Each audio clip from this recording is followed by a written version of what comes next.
Geçmişten kalan aşka tarif yazdıran bir ara turka hüzün, yüzün kıyıma vuran anne karnı huzuru, çocukluğumumsun senden bana.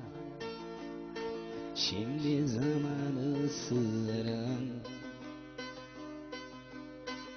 şımartılmamış aşkın sessizliğe yakın.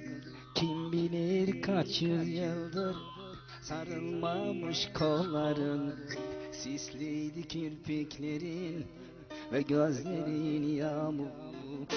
Yorulmuşsun, hakkını almış yılların. Elfida, bir belalı başımsın Elfida. Beni fark etme sakın, omuzumda izi bırakmam, yüzümü dünyaya yakın.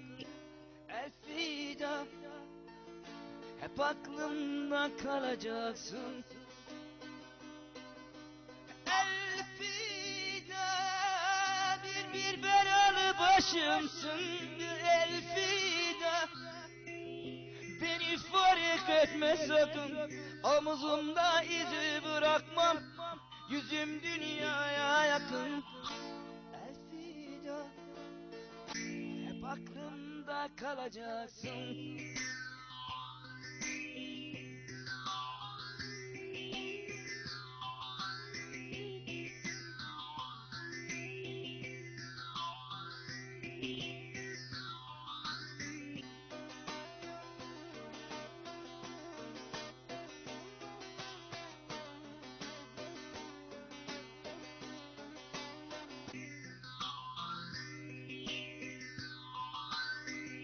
Şımartılmamış aşkın sessizliğe yakın.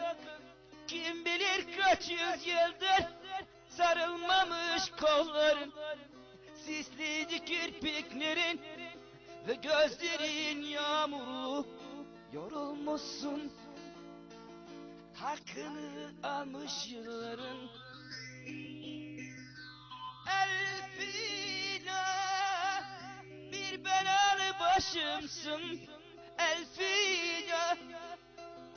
Beni fark etme sakın, omuzumda izi bırakma, yüküm dünyaya yakın. Elfida, hep aklımda kalacaksın.